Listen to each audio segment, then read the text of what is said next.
Bonjour et bienvenue sur Tech Clash pour cette nouvelle vidéo. Aujourd'hui, on va parler des nouveaux Poco X8 Pro et Pro Max. La fin de l'angoisse de la batterie, c'est une promesse vraiment énorme de la part de Poco. Pour décrypter tout ça, je suis avec notre expert. Bonjour. Bonjour.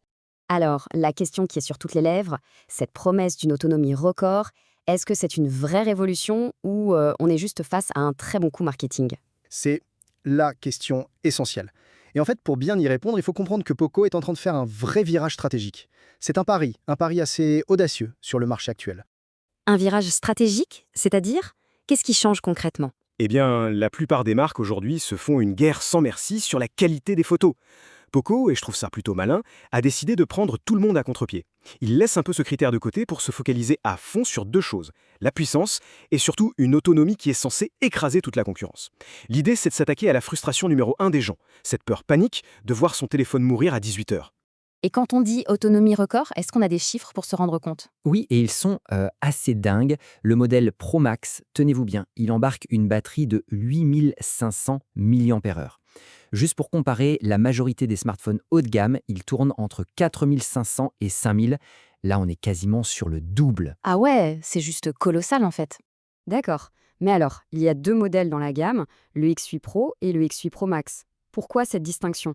Quelle est l'idée derrière chacun de ces téléphones? C'est une très bonne question. Parce qu'ils se ressemblent, mais ils ne s'adressent pas tout à fait aux mêmes personnes.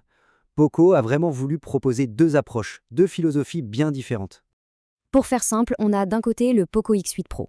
Lui, on pourrait dire que c'est le choix de la raison. C'est un smartphone super équilibré, très performant, avec un prix qui reste vraiment très correct.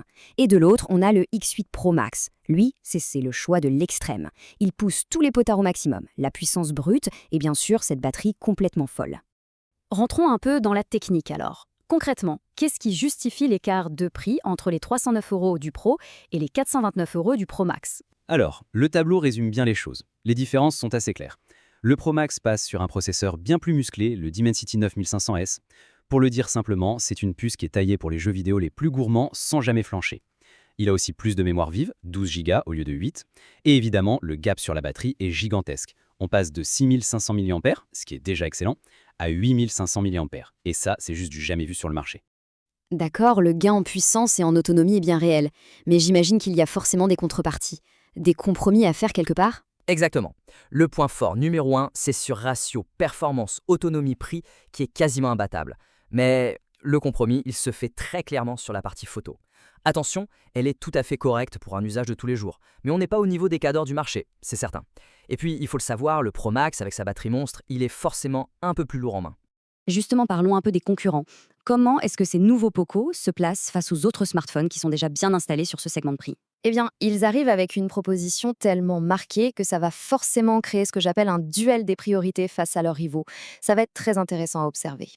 Alors, commençons avec un concurrent très direct, le Redmi Note 13 Pro Plus. C'est un smartphone qui a eu beaucoup de succès. Oui, et c'est le parfait exemple, c'est le point de comparaison idéal parce qu'il incarne la stratégie totalement opposée, celle qui mise absolument tout sur l'appareil photo. Franchement, si on regarde ce tableau, c'est limpide.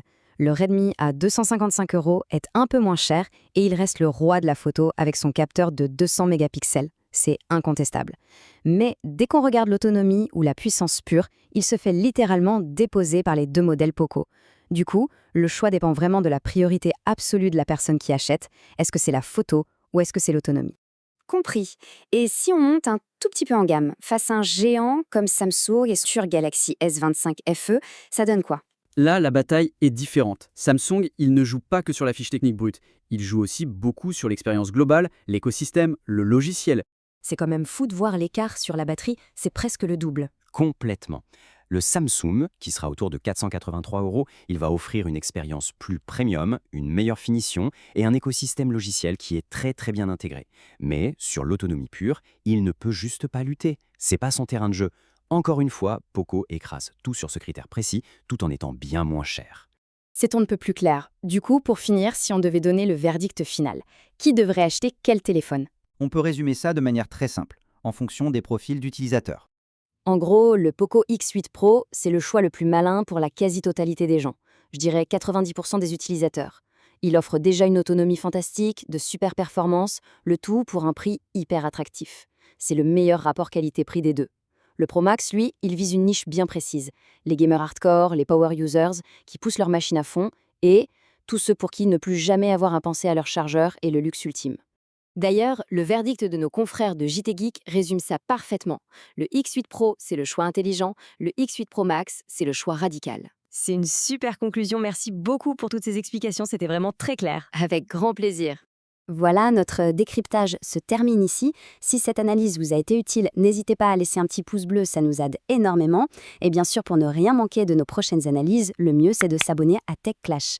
Et maintenant, c'est à votre tour de nous le dire. Aujourd'hui, qu'est-ce qui compte le plus pour un smartphone? Un appareil photo de dingue ou une batterie qui ne vous lâche jamais? Dites-nous tout ça en commentaire, on a hâte de lire vos avis. Pour celles et ceux que ça intéresse, tous les liens vers les produits sont évidemment dans la description, juste en dessous, ainsi que le lien vers l'article complet de jitgeek.com si l'envie d'aller plus loin se fait sentir. Merci d'avoir suivi cette analyse et rendez-vous dans quelques jours pour un nouveau décryptage sur TechClash.